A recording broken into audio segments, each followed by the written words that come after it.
afternoon, everyone. Happy Thursday. Hopefully, you're all having a great day. Make sure you all hit that like button, hit that subscribe, share this channel out with everyone you know. I got a special guest on here with us this afternoon. I got former Major League Baseball catcher and Silver Slugger Award winner Michael Barrett on the show. Michael, how you doing, man? I'm doing great. I'm so grateful to have the opportunity to be on the air with you guys. I appreciate it, man. I appreciate you taking the time to come out and giving us the opportunity to talk to you. Uh, let's start with this. Like, what's going on with you these days? What is what are you up to during the off season? Talk to us about Yeah, that. so I've been retired from professional baseball for about 4 years now. My last job was with the Washington Nationals as a catching coordinator slash general or manager, not general, but manager of Gulf Coast League. Had a wonderful run after playing, coaching in a great organization, and I've just been taking it easy the last couple of years, trying to figure out what I'm going to do when I grow up is what I tell people, and just been enjoying family for the first time really ever. Piecing together some solid years at home and enjoying family time. That's awesome, man. Yeah. Are you at all thinking about getting back into coaching in the future, or what do you, are you thinking about Yeah, maybe coaching independently with potential players? yeah. I leave the doors open professionally, and I have a baseball organization at home, the Roadrunner Baseball Academy that we run as a family, and we've had the opportunity to work with a lot of great families in the area, local community in Alpharetta, Georgia, and we've been playing in national events, and it's been fun walking these kids through the process of playing next level baseball. Whether it's high school, college, or maybe for some lucky few the opportunity to play professionally. That's awesome, man. Yeah, no, I know a lot of athletes when they retire, they either get into managing or being a coach for on a professional level, or they'll just open up their own school, I guess, or their own uh, place to coach players that are trying to improve their mechanics or whatever it is that they're trying to improve on, right? So that's great that you're doing that. So kind of take us through your journey. I mean, what got you into baseball? Were there sports that you played in the past, and uh, if there was, what led you to pick baseball to stick with? Yeah, so I grew up in a rural town just outside of Atlanta, Alpharetta, which is pretty well known these days. But growing up, it was small town. It was known more for football first, then baseball. And my dad was a local community coach that helped out with the feeder programs into the local high school. And that's where I got my first love for sports, was playing football underneath my dad.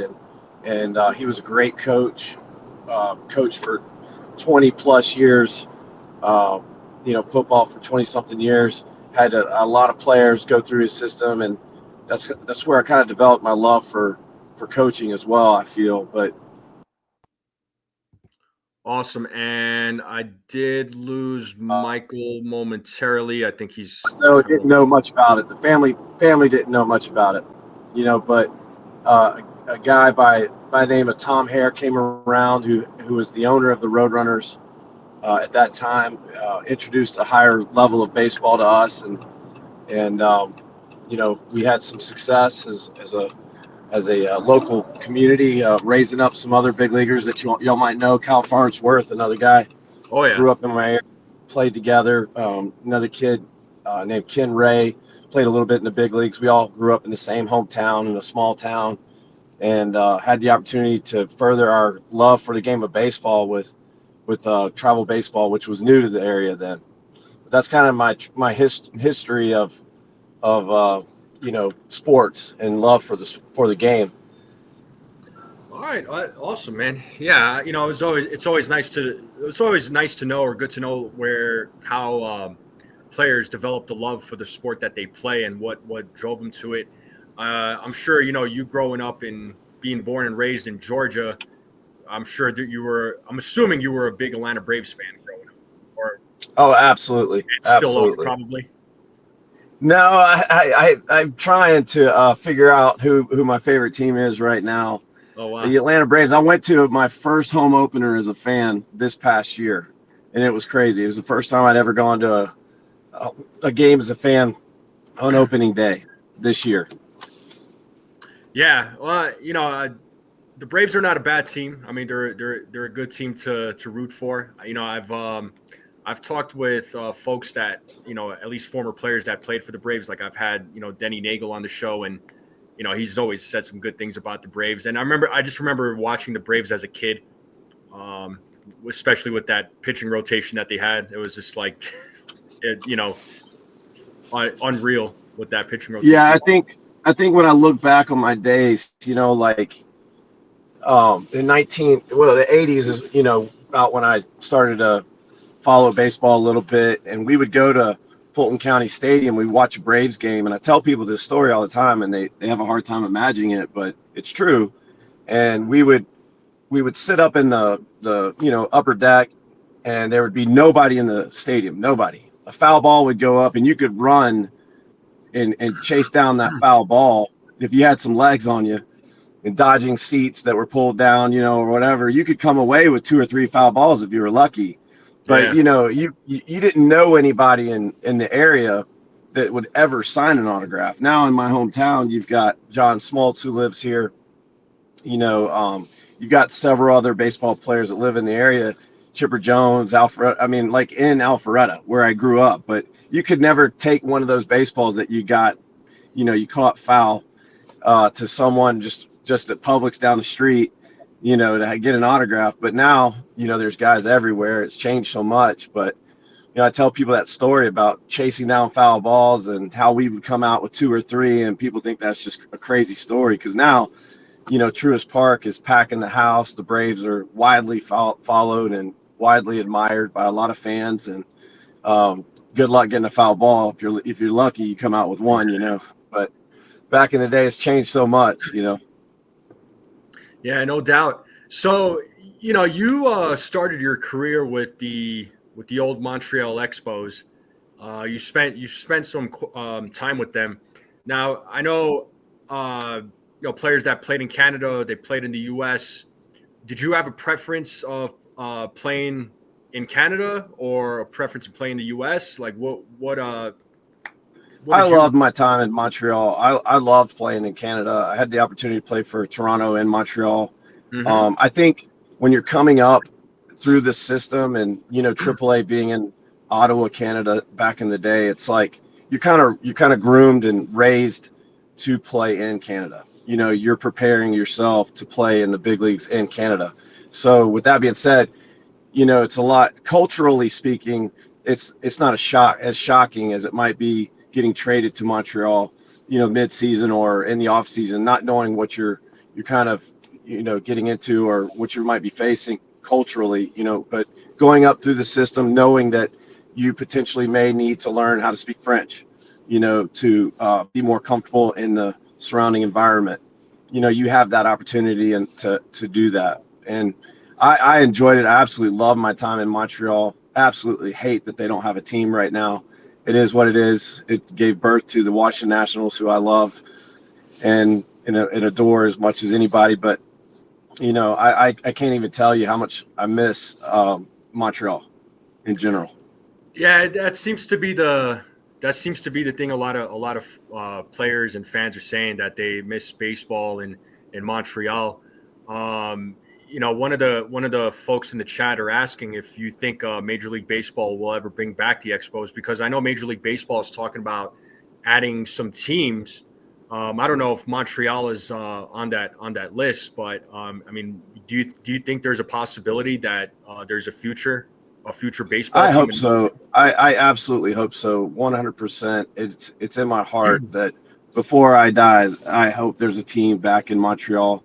I think logistically speaking, it makes sense. I just know it's a matter of dollars and cents and an ownership group. And I think that given some time, it's like all time heals all wounds.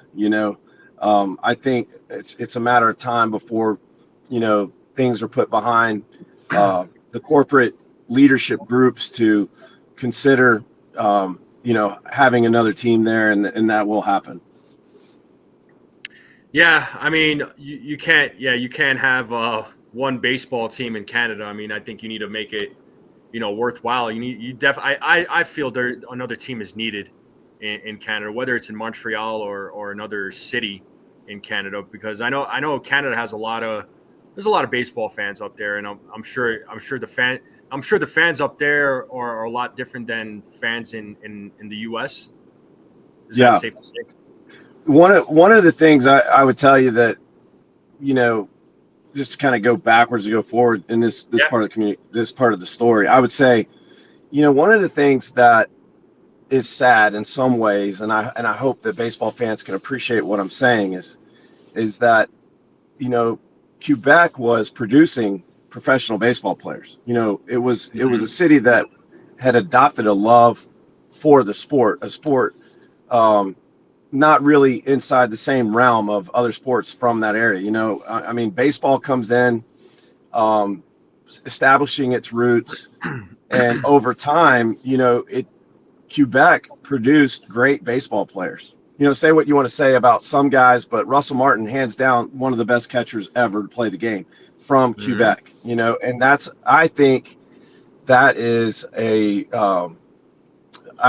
reason for baseball to stay, or baseball to think about returning, is that baseball had made its roots, and kids were impacted by that. And there are kids now. I saw a team from Montreal this summer playing, a very talented team, a very good baseball team, and coached very well, by very good baseball guys. So it's like, the Montreal Expos made an impact, a positive impact in so many ways, and it produced. And I think that, uh, as baseball fans, we kind of need to recognize the impact that baseball had in those areas in a good way. And in the good way is how the community produced great players in the midst of all of that negative stuff happening. It was still producing good baseball players that had an impact at the major league level. Russell Martin as the best example, Right. you know. Yeah. Yeah. He was definitely a great catcher, no doubt. I know Canada. I know there's going to be players coming up from Canada still. So um, you know, hopefully we see more of them. I'm with you though. I hope Major League Baseball does consider a city in Canada for if they're since they're talking about expanding teams. So let's just see what happens. Now, you played, for quite a few teams. You played for the Expos, you played for the Cubs, you spent some time in San Diego, the Blue Jays, right? Was there any team that you enjoyed the most? Like, was your favorite time with the Montreal Expos? Yeah, I enjoyed all of them for different reasons. I could write a novel on which one I like the most, and it really kind of depended on when I was hitting well or not, or when we were winning or not. But all of them were great experiences. And I love Montreal for it being my first home, where I made my first mark in the major leagues. Chicago was a great place to play. I could Oh, I lost our guest. I think he might have gotten disconnected, but we'll just kind of give it a second. But I hope you all are enjoying the conversation with Michael Barrett here. I think he's back. Hold on. Let me get him back. Sorry All about right. that. No, it's okay. You might have, Oh I was man, like, I you don't know probably what lost connection. happened. All right. All I was saying is that, I couldn't have played in my favorite places to play. Really. Hmm. Chicago was my favorite place to go as a young player. Once I got to Chicago, San Diego became my favorite place to play outside of Chicago, and then I got traded to San Diego. I always loved Toronto or the series between the Expos and Toronto. So it was weird how I got to play in my favorite places. But yeah, by far, probably my peak performances were in Chicago. So I feel as though probably I was at my best and had my best time as a player as a Cub. Um, Okay. not to diminish anything else around it, but I hope fans would understand that that's when I hit my peak, and it was a great city to play in. I definitely love if I were to get into the Hall of Fame, this may disappoint Cubs fans, but I would definitely go in as an Expo. I mean, I think it makes sense. I mean, you spent the majority of your career there. That's where your career started. That's where you developed. I feel like you definitely had some success there. You bring up the Cubs, and I gotta ask, man, because it kind of took me back, and I saw a highlight of it because I had to watch it, and it's been a long time. I got to ask about that fight you had with AJ Przinsky, um, when he basically ran into you, knocked you down. He smacked home plate, and then you got up and pretty much decked him, which I I thought it was hilarious. But you know, did he Yeah, have like some sort of verbal, or was it? Did you just not appreciate what he did to you? I just think it was the heat of the moment, really more than anything. Two teams, catchers colliding at home plate, something you don't see very often. A Yeah, totally big misunderstanding, but just the timing of it, just the I hope fans can appreciate the passion for our teams. I definitely don't condone fighting or throwing punches, but it is amazing to me like how iconic that punch has become, to Cubs fans, and you'd be doing a disservice to a lot of baseball fans if you didn't ask me, because yeah. it's the No, first thing it's the first thing people pull up when they look up Michael Barrett is the punch. Kids do it all the time when I'm giving lessons and working with kids at camps. They're like, "So that was great camp, but you never talked about punching AJ in the face." yeah, I mean, obviously it's not something you want to promote. I mean, baseball is not really like a combat sport, honestly. So, you never want to, Well, especially for kids, you don't want to promote that. yeah, there's time and place for everything, right? And that obviously wasn't the time or place, but I think AJ and I've since connected and have actually played in the Hall of Fame game against each other, and I think we were able to put things behind us. But that was an exciting time for me and for him, for all of us to be on that field and to be able to play wearing those uniforms for such great organizations representing. That particular inning got away from us. And it was just all the fight left in me was everything that came out on that field right then and there. So I think Yeah. that's what's appreciated more than anything. Yeah, well, I know AJ. I mean, at least this was what was said about him during his career as a baseball player. Like the guy was a bit of a hothead. It was a bit of a loudmouth. I mean, it seems like he's a little bit more calm now. I know he's doing his thing over there with Scott Braun on Foul Territory. So he seems a little bit more mellowed out now. So Yeah. so Yeah, um, he was a gamer. He was a gamer. yeah. And to be able to, play against him and compete was a lot of fun. It was a lot of fun, you know. Yeah, you guys ever stay in touch? I know you talked about the Hall of Fame game. Do you guys still We haven't ever? stayed in touch. I'm the worst when it comes to that. I should go to work on that. Keep in touch better with former friends and guys I played with and against. But yeah, I'm not the best at that. I understand. I understand. There was somebody in the chat was asking, was there any teams that you wish you could play with and you didn't have the opportunity to play for? Was there a team that you had in mind that you wanted Oh, to play the for? Of the Atlanta Braves by far. course. Honestly, I mean, it killed me going through my career and not even like really even getting an offer. The closest Hmm. I got to playing for the Braves was getting drafted, but as a young kid, I dreamed of playing in the big leagues as a Brave. That's the first thing you think of as a kid, and they just were always stacked. It seemed like at every position, especially like when it came down to like, okay, I'm going into a free agency year, and will the Braves be someone interested? Never, it's always like they had that position covered, especially behind the plate. So Yeah, I mean, like the Braves. good organization, and they do a good job of, developing players. I feel like they always had, good managers. They somehow, some way, they always find to put a team together, So I mean, that would have been awesome if you were able to play with them, and especially, you being from Georgia, playing for the home Oh team. yeah, absolutely. You could tell a kid around here, hey, that's Michael Barrett. He played for the Chicago Cubs. And then they'll ask you, well, why didn't he play for the Braves? If he was so good, why didn't he play for the Braves?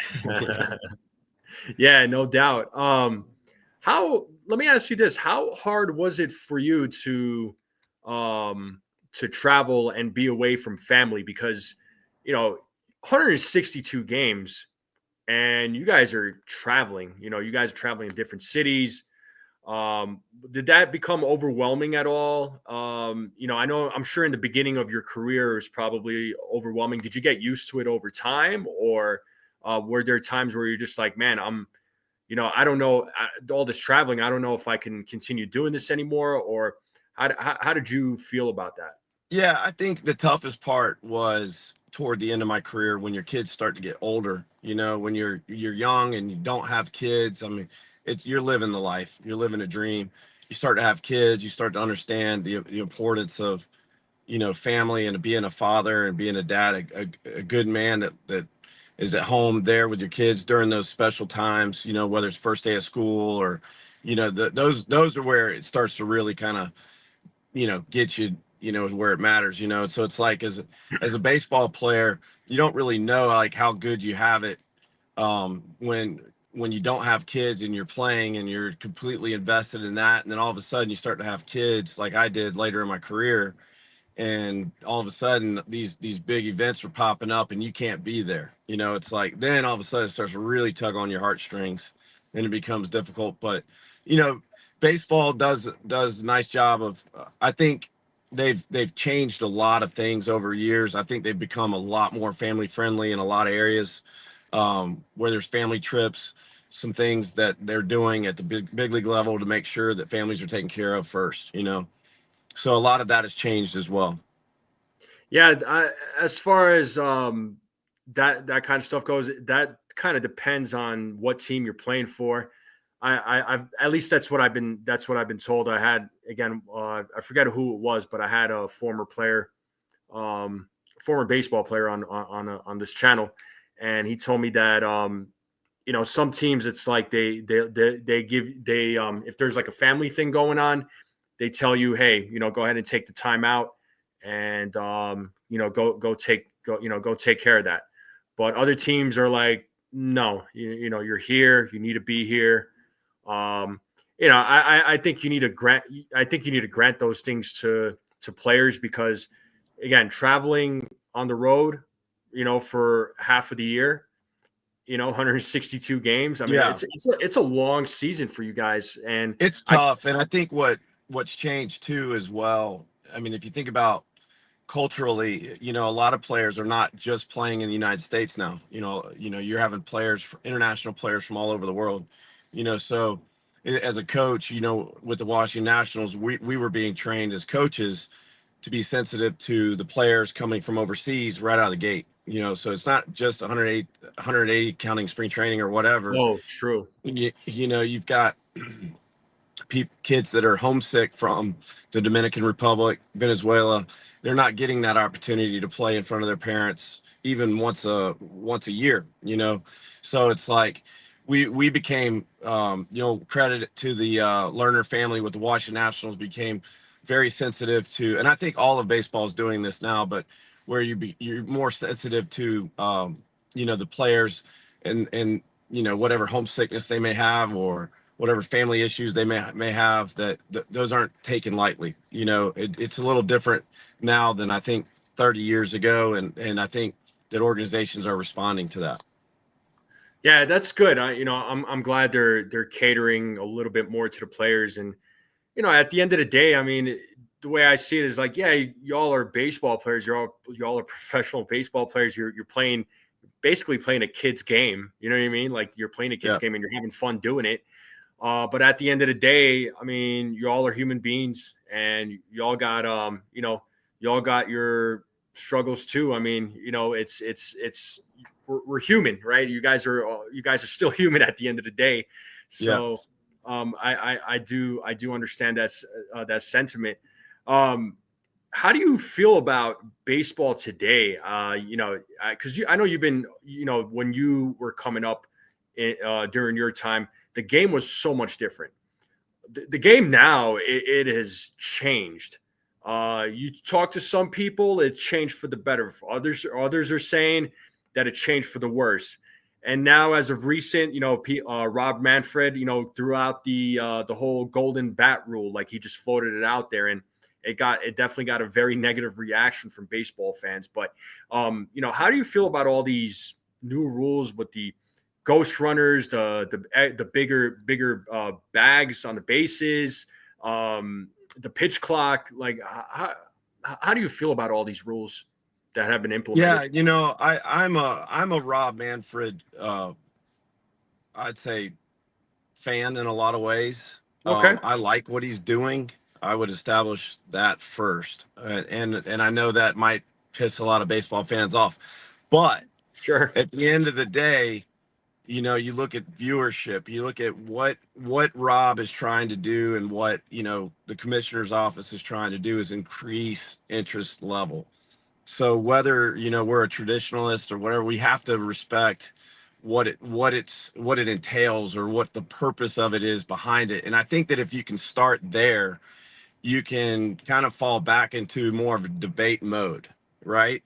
Like if you look at some of the exciting things about baseball that we loved as kids, and how the game kind of naturally kind of evolves and shuts that down. Take the running game, for example.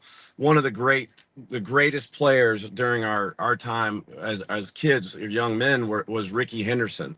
All Oh of a yeah. sudden, Ricky Hendersons of the world are being shut down from different, strategic standpoints, whether it's, well, maybe a little bit bigger base brings back, that type of player. That's, you look at Ohtani, 60 stolen bases, and how exciting that is, and what that brings to baseball. A 60-60 guy, bigger bases or not, you know what I'm saying? Like, I think, like, in a lot of ways, it's only helping the player.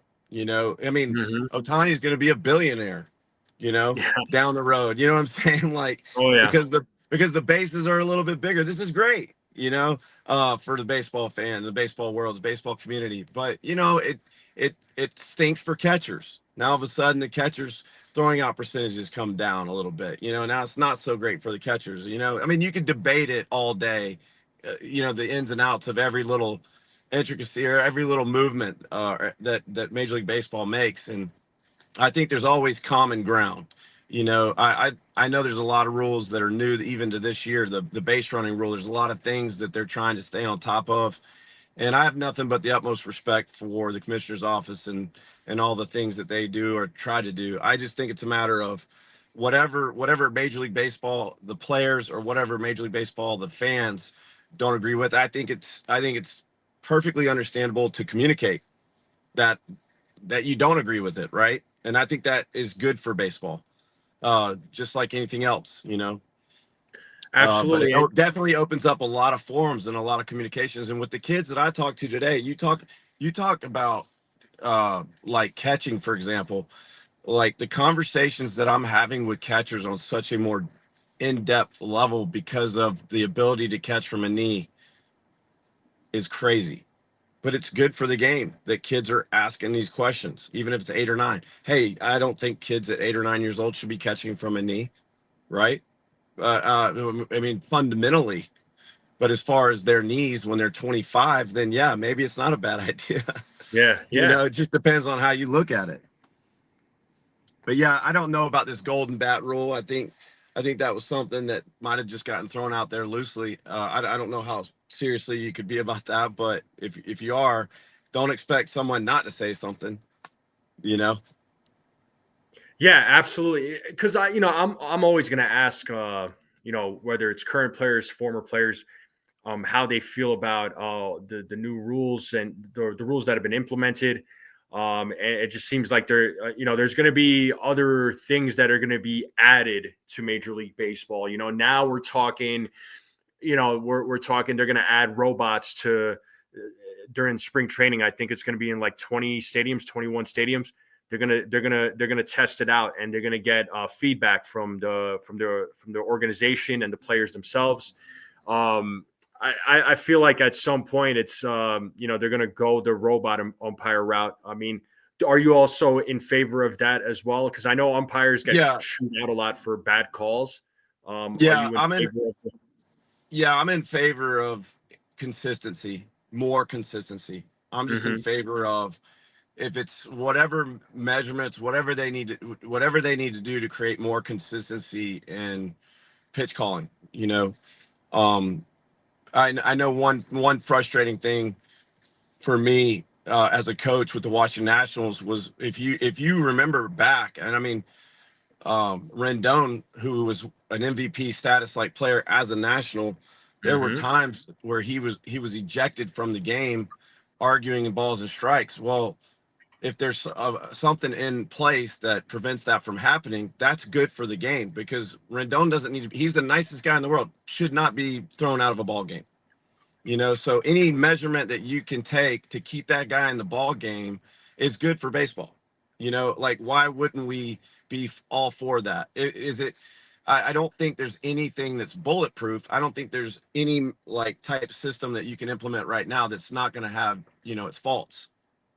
But I don't know why we're not exploring more. I mean, with the technology that's out there, things that we can do, and it's nothing against the umpires. I mean, heaven's sakes, these pitchers are throwing 110 now. Mm-hmm. I wouldn't be able to call balls a strike. Being a catcher, I wouldn't be able to do it. I don't know how they do it. I don't know how they get it right sometimes. I mean, we harp on them getting it wrong. I mean, when they get it right most of the time, that's incredible. So Yeah. I just think it just depends on how you look at it personally. I think one of the things like traditionally speaking, everyone's going to talk about the human error as always being a part of the game and not being something that they're passionate about, and I love that. I totally respect that. I just think that, with what you go through as a coach, versus a player or every aspect of the game, once it's all discussed, I don't know how the majority of baseball fans, coaches in America, and wouldn't want some system in place that's going to create consistency. That's all I'm asking. I'm not asking for the perfect strike zone, but in developing kids, even here at home, I just want consistency. You look at Greg Maddux, he didn't have that much of an advantage over the hitters as everybody thinks. I caught him for 5 years. Every Yeah. hitter that went up to hit against him knew exactly what they were going to call. The strike zone was maybe a little bit bigger. I don't even think it was, but you know, you knew what you were going to get. He could have told you what was coming. It was coming, and it's like there were a lot of hitters that hit really well off of Greg Maddux and off of other pitchers. That some hitters, said had huge strike zones. But as a hitter, if you know what that pitcher's going to get, you have a better chance of success, Yeah. instead of not knowing. If you don't know what that umpire is going to call, or you don't know what that pitcher's going to get when he throws it, that's not a good feeling. You know, I'm passionate about this stuff. I'm sorry you got me going on it. No, it's cool, man. Because I'm glad you're passionate about it. I want you to, the more you shared, the better. I mean, because I always like to know, what, whether it's current players or former players, I want to know how they feel. I want to Yeah, get the reaction because I get I mixed. tell you, back Yeah, in the day with umpires, you knew what tendencies they had. Like you knew that this umpire was a low ball umpire. This umpire was a high ball umpire. You knew this umpire had a tendency, just like in Little League Baseball, it was the same thing. You knew after seeing an umpire over time that was their tendency. If they were going to miss, it wasn't intentional. It's just they were not as strong one side or the other. But it was that human error that made it more fun, right? Trying to figure that out. And if you knew it going in, you had everything you needed to know to give you an advantage to help win that ball game. You may be taking a little bit of that away, but that's not a bad thing, you know. Um, So, I think the umpires. I mean, I think there's got to be some common ground in trying to find the right answer. But at the end of the day, it goes back to what I was saying. Just creating more consistency with or without it is the key to better baseball on the field at the major league level and all the way down to little league, grassroots. Okay. All right. Um, no, fair. I mean, fair enough. I'm like I said, I'm glad you shared that information because I always like to know what current players, former players think, what they have to say, how do they feel about it? Because I get mixed reviews. I get mixed reviews. I get some folks like you that are in favor of some of the rules that have been implemented. I've talked to other players or former players that were just like, nope, I hate it. I don't like what they're doing to the game. But everybody reacts differently, and it's the same thing with the fans, right? Fans say they you get mixed reactions from the fans as well. Um, I wanted to ask you this too. When you were coaching for the Nationals, were you were around when Juan Soto was coming up, right? Or when Yeah, he was? I had the opportunity to be there when he was signed and had the opportunity to coach him a little bit at the lower levels in the GCL. Mm-hmm. He was absolute joy to be around. Yeah. So did you know from that moment that Juan Soto was going to be this fantastic player, this rare type player in Major League Baseball? I didn't know he was going to be like Hall of Fame, caliber, but I knew he was Yeah. going to be an all-star at some point, um, which is not far from, a Hall of Famer, when you're developing young players. But I'll never forget the first home run I saw him hit. I remember, him swinging and missing at a changeup in the dirt. And I remember, in Spanish telling him to let the ball travel, let the ball get deeper. And I said it in Spanish, "Ve que venga a ti," like that. Yeah.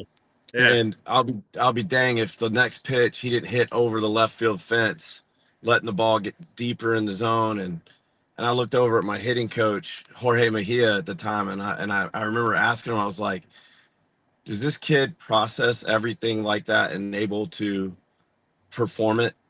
And he said, yep. And I was like, oh my goodness, this guy's gonna be unbelievable one day, but he always had that ability to hit the ball out of the park at all fields, which is awesome. It's awesome to see his success. It really is because Soto, he's unreal, right? 26 years old. He's right now a free agent who's about to make the one of the biggest decisions of his life as to where he's going to continue playing, whether it's going to be the Yankees or he signs with another team. Uh, but he's a rare type. He's a rare type. Um, it was to me it was amazing when I was shocked when he turned down the $440 million deal from Washington. He took a bet on himself and he won. He proved himself. This guy's about to get a big payday. And I know there's some fans out there that are saying that he doesn't really deserve that kind of money. They try to compare him to Otani, and I'm just like, this Soto is a different caliber player. I mean, I have his plate discipline and his patience at the plate is something else. The guy could he could fall behind 0-2, and then next thing you know, it's a full count. Yeah. So he makes the pitchers work. Yeah, he definitely, I think he's a guy, when you look at numbers, just numbers from the time he made it to the big leagues till now as a 26-year-old, I'm excited about what kind of player he's going to be, 5, 6 years from now. I think he only gets better, um, he's the type of kid that's never going to be satisfied with where he's at right now. He's a kid that's going to want to be the best. He's going to want to be the guy that wins the Triple Crown. He's going to be upset if he doesn't win the Triple Crown. He's going to go to work on it. He's going to be upset if he doesn't win a Gold Glove. He's going to go to work on winning a Gold Glove. I mean, that's the kind of guy he is. That's the kind of guy you want, and I think you want long term. I think I don't know the numbers out there. I couldn't tell you that $600 million is a lot of money. I mean, I certainly hope he gets it, but At the same time, I want him to go somewhere where he's appreciated as a player. And I think there's a couple of takers out there for him right now that I'd love to see him take the opportunity to play for a long time. Like, if it was up to you, like, where would you want him to play? If it I was your like choice. if he doesn't, I have a really tough time like thinking that he's not going to stay in New York. Like I really would like to. I'd love to see that for baseball. I'd love to see him stay in New York. He's already there. He's got the experience. If you can play there ever, you can play there long term. I mean, it's tough to play in New York. You know, he's shown that he can play there, produce and perform there. I'm hoping that the opportunity presents itself where he's either a Yankee or a Met. If he's not, I mean, for him, I I don't know. Maybe a tandem of Vladimir Guerrero Jr. and him in Toronto would be fun to watch. I don't know how the Blue Jays can pull that off, but I'd love to see him with a tandem of a pair of guys that are going to be in the Hall of Fame one day together. You know, I think that'd be a lot of fun. Yeah, I mean, against Soto, I think ultimately, really, I mean, I think Soto's going to decide. I think it's going to come down to the two New York teams. I really do. It's going to be a battle between, the Mets and the Yankees. Steve Cohen versus Hal Steinbrenner. And Steve Cohen's pockets are deep, and Hal is not afraid. If there's a player that he wants, I mean, he's not afraid to spend. So I'm excited. I can't wait till the next few days because that news is going to break, and I'm just waiting for for him to make his decision.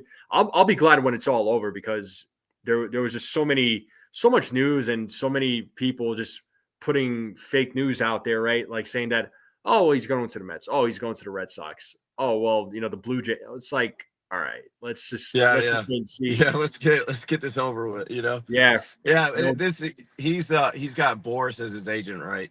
Yes. Yeah, so I mean, this is one of those typical Boris deals. Nothing against Boris, but where it's, he's going to get as much as he can for his player and do his due diligence there, and that's why Soto has him as an agent. I think Soto would have been happy to have had this deal done, a long time ago, but he's probably sitting at home putting all his faith into Boris, and that's why his deal has gotten dragged out as long as it has already. But yeah, I think, as a part of being a Hall of Fame player is being on a contending team, right? And I think the Yankees, Mets are safe to say right now are going to be in constant, competition to be contenders, and I think like that's what I would want for my son, for him to like be a guy that's not one year is that organization ever going to fall off from contention, like contending for a World Series, and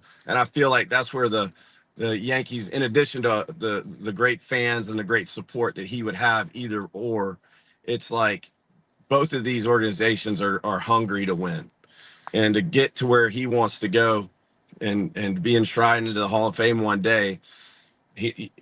Let's face it, you're going to be those World Series championship rings are going to be tallied up, and that could be the difference in whether he gets in or not. Something to consider. Absolutely. Yeah. You mentioned your son. Is he playing baseball or how or So my oldest son, he loves basketball. He's a huge Lindor fan. Could tell you everything okay. you'd ever want to know about Lindor. And he's a Mets fan, and that just happens to be the last organization I played with, the last field he stepped foot on as a player. But he now has turned his focus to basketball. He loves basketball, and so he's but he's pulling for those Mets, man, pulling for those Mets hardcore. Yeah, it'll be interesting to see what happens with the Mets. I know they obviously are after Juan Soto. They're now he's a former Met, but Luis Severino just signed with the Oakland Athletics, so he's now playing for the Oakland A's. Yeah, I saw that deal. That was a big deal. It was huge. Yeah, he's going to get paid about what I think 19 million a year, which biggest deal the A's have done. You see the A's spend money like that. It's like, whoa. The A's aren't messing around either now. We got us a contender there. You never know. Yeah, I mean, and Oakland, Oakland's got some good players. If they could just add some pieces, they could be a team to look out for, in the near future. And Absolutely. I know they're definitely, and they're going to have they're going to have a stadium in the future in Nevada. So, bye bye to Oakland, which is kind of a sad story, Yeah. with Oakland, because that was such a great stadium where you had a lot of great players that played for that team, and now they're going to play in Sacramento until the stadium gets built in Nevada. So you know it is what it is. Nothing we could do about it. It's Yeah. kind of like the same thing with the whole Montreal thing. Yeah. So unfortunately. Yeah. And real quick there, Michael, we're just a little over 45 minutes. How are you doing on time? I got a few more minutes left. I see people walking into the musical right Okay, now, but I got a few more minutes. cool. I wanted to grab another question from somebody in the chat, and they were asking a question for you. And it says, "Question for Michael: If you want, as a part-time resident of Maui and working a full-time nonprofit for children, can you share your work and experience with all the children you help in Hawaii?" Oh wow, that's Hawaii is a very dear place to my heart, and the Okay. fires in Maui. Holy cow! I hope they're okay. I hope their family has recovered. Um, Soft spot for me there. Mm-hmm. Yeah, I'd love to make it back to Maui to be there if I could. I've got some good friends there still. I played winter baseball in Hawaii the first 2 years out of high school, and so I Mm-hmm. kind of feel like I grew up a lot there.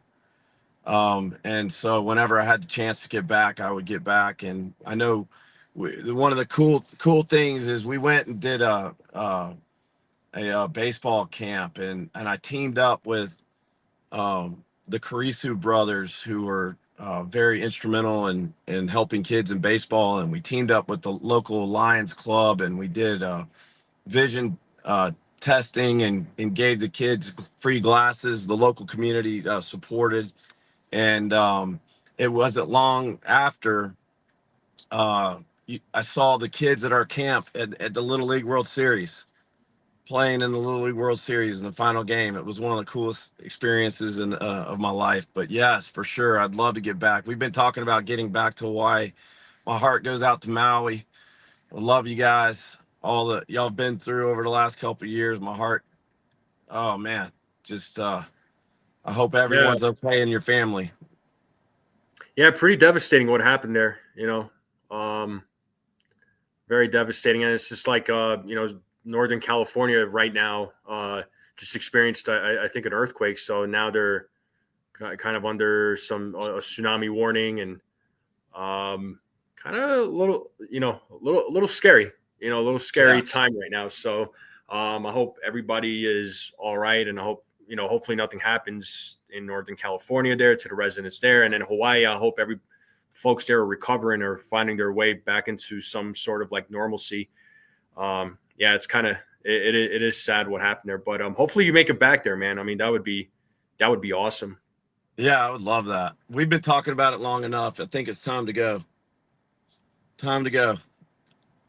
Yeah, yeah. I've never been to Hawaii. I would love to go to Hawaii. I hear great things about it. I know there's few folks I know that were born there, and they definitely go back every year, sometimes twice a year if they still have Yeah, like. you talk about like just the legacy that Major League Baseball leaves, and like some of the initiatives. It's not only like playing that MLB initiative where they teamed up with Japan, professional baseball, Major League Baseball.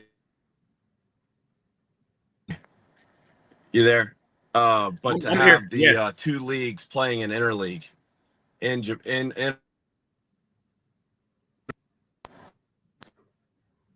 sorry, my wife's calling me, so I guess I may need to go. But All right. Yeah. Yeah. having the opportunity to play with some of the greatest Japanese players as a young player in Hawaii, what a great experience, and the opportunity to get to know their culture and their style of baseball, and then implement that into my game, and then be able to share that with the local kids in that area. What a great initiative that was, and the impact, and then the great players that have come from Hawaii over the last few decades is really cool to see. It's really cool to see. Awesome, man. That's great. I know you said your wife was calling, so Yeah. looks Yeah, like I've you got need the to. holiday musical I gotta run to real quick. Yeah, not a problem, man. Yeah, do what you got to do, Michael. Greatly appreciate you coming on and talking to us and answering the questions. It was an honor. Thanks for taking the time out, and love to have you back on in the future. And Yeah, sounds good. I love the show. I love what you're doing. Keep it up. Keep up the great work. I appreciate it, Michael. Thank you so much. Enjoy the rest of your day, and good luck in your future endeavors. Thank you, bro. All right. Bye-bye. Have a good one. All right, folks. I hope you all enjoyed that interview. Talked about a lot of different things. So again, hopefully you guys enjoyed the conversation. It's always good to, I always say, it's always good to have former players or current players on the channel just to get their views on baseball and the sport itself. So, yeah, you're welcome, Sabine. I made sure to ask that question. So, I probably won't go live again today, but as Nathan puts in the chat, and shout out to Nathan for getting Michael Barrett on the show. Definitely appreciate you and your team and the amount of work that you all do behind the scenes and getting these types of interviews, man. It's awesome. Thank you so much. And yes, Kyle Farnsworth is going to be on the show tomorrow night at 8 p.m. Eastern Standard Time. So for those of you that can tune in, please tune in. It does mean a lot. And whether it's Kyle Farnsworth or another player, I mean, just come join the channel. Subscribe to the channel. It's cool to talk with these former players. Who I would have never thought I'd be interviewing former players, but here we are. But yeah, Michael Barrett was really cool guy, man. Yeah, guys. Also, this is pretty amazing right here. Nathan and his team were able to book Larry Bird on their channel. So make sure you guys subscribe to the NR Sports Show, NR Hour Sports Show. They're gonna have former NBA player Larry Bird on their show on Saturday at 2:00. So if you all are able to, if you all have time, if you ain't doing nothing, go tune in and check out the show with Nathan's channel and Larry Bird. That's pretty awesome. Larry Bird is definitely a legend in the NBA. Amazing player. So yeah, go check that out. That should be a fun interview. That should be a great interview, man. So good for you, man, for getting Larry Bird on the show. But yeah, tomorrow I'll have Kyle Farnsworth at 8 p.m. East Coast time. So hope to see all of you there. And just to get to a few more comments, I see Nathan was dropping some comments from Jack Curry. Jack Curry says no one knows what's going on to happen other than Soto and his family and Boris. I always had a gut feeling that he is tilting towards the Yankees as long as the Yankees are competitive in their offer. And Mark Feinsand did say that they're going to present the offers to the Yankees. And it's up to Hal to basically match it or beat it, which I think Hal Steinbrenner will be able to do. So we're just gonna have to wait and see. A decision's coming, though, folks. A decision's coming. Yeah, the Yankees are waiting to see when it comes to Burns and Max Fried. Figured, I know they had Zoom meetings with both of them. With Fried, it sounded like it was really good. They're gonna have another meeting. Willie Adames and Cody Bellinger are on the radar, but Soto is number one. Yep, Soto's their top priority. I've been saying that. So, obviously, if that doesn't work, they'll probably pivot towards Adames and Bellinger. I like the idea of Adames. I'm not going to lie. And I guess, yeah, Curry's gut feeling is that he's going to be a New York Yankee. I think he's, yeah, you know what? I think he's going to sign back with the Yankees. You know, Hal knows what he's going to get signing Soto. I mean, this isn't just a free agent. This is a big name free agent, folks. You know, we have talked about Soto greatly, a lot on this channel, and he is a generational player. And I don't care what the haters out there have to say. He's a unique player. He's a rare type. 26 years old. You know, you're not going to find another player like him for a while. I'm willing to say that. So I know there were some people on X that were saying that you know, that they wouldn't pay him the money that he's expected to get, which I respectfully disagree. Sorry. You know, I know that's people's opinions, but you know, I'm giving my opinion. That guy deserves. He's going to get every dollar he's going to get, and with his agent being Scott Boras is going to get the money. He's going to get him every penny that he possibly can. So I'll just leave it at that. But folks, I'm going to shut it down here. I do appreciate everybody tuning in. Thank you all for coming on. Hopefully you all enjoyed the interview with Michael Barrett. That was an awesome interview. Michael's just really cool guy. Love to have him back on again at some point in the future. Again, I hope you all enjoyed it. Judge playing first base could be an option at some point, according to Curry. Is that like this season, or are we talking like future? Because I know Judge has taken some reps at first base, but that'll be a conversation for a different day. But again, folks, thank you all for coming on. Enjoy the rest of your day. If you haven't yet, please hit that like button. It does really help out with the channel. Hit that subscribe button. I would greatly appreciate it. We are on the road to 1,200 subscribers. Share this channel out with everyone you know. Let's continue growing this channel out, folks. I will see you all tomorrow night. I will have Kyle Farnsworth on the show, 8 p.m. Enjoy the rest of your day. Enjoy your evening. And we will see you all tomorrow. Have a good one, folks.